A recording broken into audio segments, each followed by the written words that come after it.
The ZKSYNC Airdrop has been getting a lot of attention from the crypto community, with people hoping to earn rewards for being early and active users.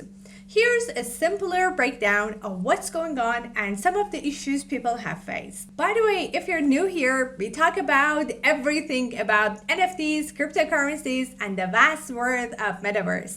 And if you have an NFT project or AI or Metaverse related project, you can send me your pitch deck and I'll check it first, then make a video about it and introduce it, and we can talk about it here. So don't hesitate to contact me. ZKSYNC is a project aimed at making Ethereum transactions faster and cheaper. They've hinted at giving out free tokens or airdrops to users who actively participate in their ecosystem. To increase your chances of getting these tokens, you should first use the ZKSYNC platform to make transactions. Then trade on decentralized exchanges within ZKSYNC and add liquidity to these exchanges. Then participate in lending protocols on ZKSYNC. By doing these activities, you could be in a good position to receive the tokens when they are distributed. The ZKSYNC Association is set to airdrop 3.6 billion ZK tokens to early users and adopters next week. The ZKSYNC airdrop is similar to other recent airdrops, where some users were upset because they didn't get as many tokens as they expected. With Ian Layer, there were extra frustration because they excluded users from the US and many other countries. Gluchowski, the CEO of Matter Labs, said that they put a lot of thought into how they were handling the airdrop. He said that no matter what they do, some people will be unhappy. And he emphasized that their main goal is to prioritize the community. He also said that they have to follow laws and regulations, which means excluding certain countries from the airdrop.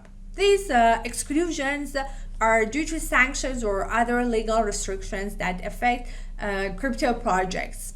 However, he didn't specify which countries are excluded or how they plan to enforce these region restrictions. So, since the airdrop time and terms have been announced, there have been a lot of issues and concerns, such as eligibility and fairness. Some users are upset because ZKSYNC hasn't clearly explained how they will choose who gets the airdrop. Even though people are actively using the platform, there's uncertainty about whether their efforts will pay off. Complexity. The process to qualify for the airdrop is seen as complicated. Users need to do many different things, like joining Discord servers, holding specific NFTs, and making numerous transactions. This can be overwhelming, especially for newcomers. Uncertainty. There's no official confirmation yet about the airdrop. ZKSYNC has only hinted at it, which leaves people guessing and feeling unsure about their participation efforts. Community reaction. The reaction from the community has been mixed. Some people are excited about the potential rewards, while others are frustrated by the lack of clear information and the complex participation requirements. Many users have shared their concerns online, asking for more transparency and simpler steps to qualify for the airdrop. While the ZKSYNC airdrop has potential, there are still many unknowns and challenges. If you want to participate, it's important to stay informed through ZKSYNC's official channels and actively engage with their platform. However, the concerns from the community highlight a need for clearer guidelines and easier ways to get involved to make the process fair for everyone. What do you think? Drop your thoughts, predictions, and questions below. Let's discuss it. And if you're as interested as I am about this, smash that like button, subscribe if you haven't, and ring the bell for more updates right here on NFTOPIA. Stay tuned, stay informed.